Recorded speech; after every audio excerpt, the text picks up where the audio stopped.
So welcome back to drip irrigation system. A quick recap of what we covered in the last class. We have introduced the components of drip irrigation system, the layout, how it looks like in the field. So for today's topic, you can see a typical drip system layout. What this figure, if you can zoom it out.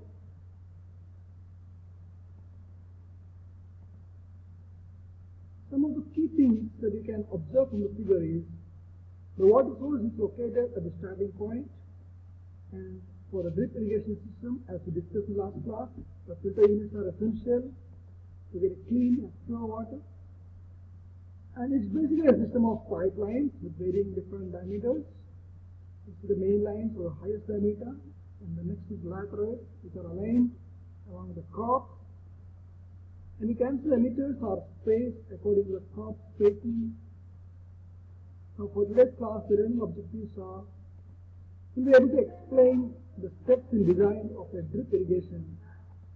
We'll be able to select the pipe according to pressure head variation at various locations. And you'll be able to design the components of drip irrigation system based on the available pressure head.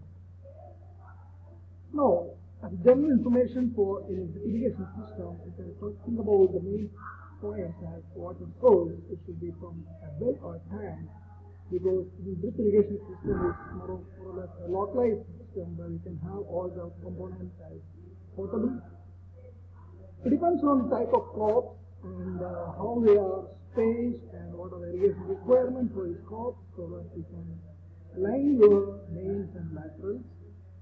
It depends a lot on the topographic conditions, because if you are having an uphill or upslope or downslope, you need to have more close spacing or the alignment of the pipes. That is, depends on the soil and climate in order to select basically the emitter, their size, and the irrigation scheduling, how frequently you need to irrigate. Now come to some hydraulics about the pipe flow. You can see that drip irrigation system is basically a system with a lot of pipes. So for any pipe, head loss by friction is unavoidable. So consider the smooth pipe or mains. You can use either the Glasgow situation or Hazel-Williams situation to calculate the friction factor, which can be used to calculate the energy head or energy load.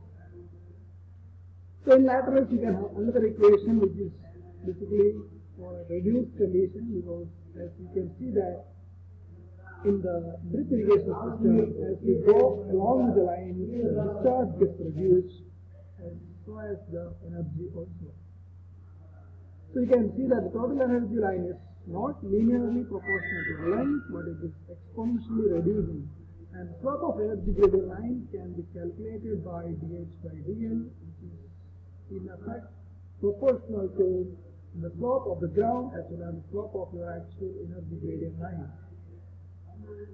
Now for calculating the flow in the emitter end, the equation to calculate Q as a function of HI, where C is a constant.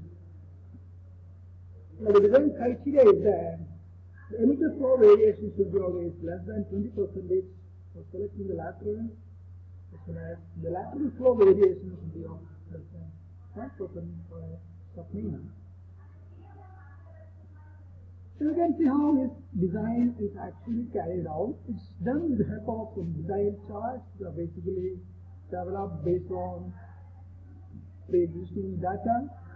So what you need to do is have the lateral length, operating pressure head, the ratio of length to head, total length of the discharge Q. So you can see that this chart has 4 quadrants, 1, 2, 3, and 4.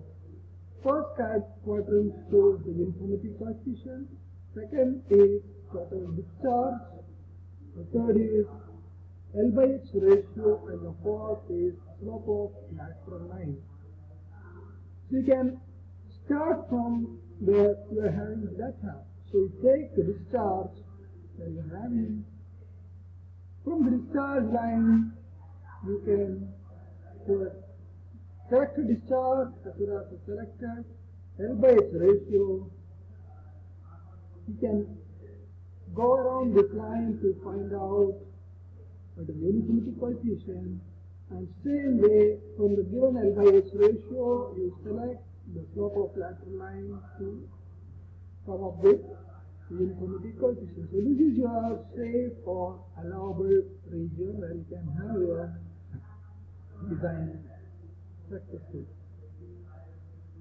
Now in summary, what we have covered is the friction factor on the smooth pipe is unavoidable, and the discharge varies, the friction factor is decreasing exponentially, and it's important to calculate the pressure distribution because the emitter flow is basically controlled by a pressure head, and the use of design charts has to be tested for different conditions before taking a decision on the design.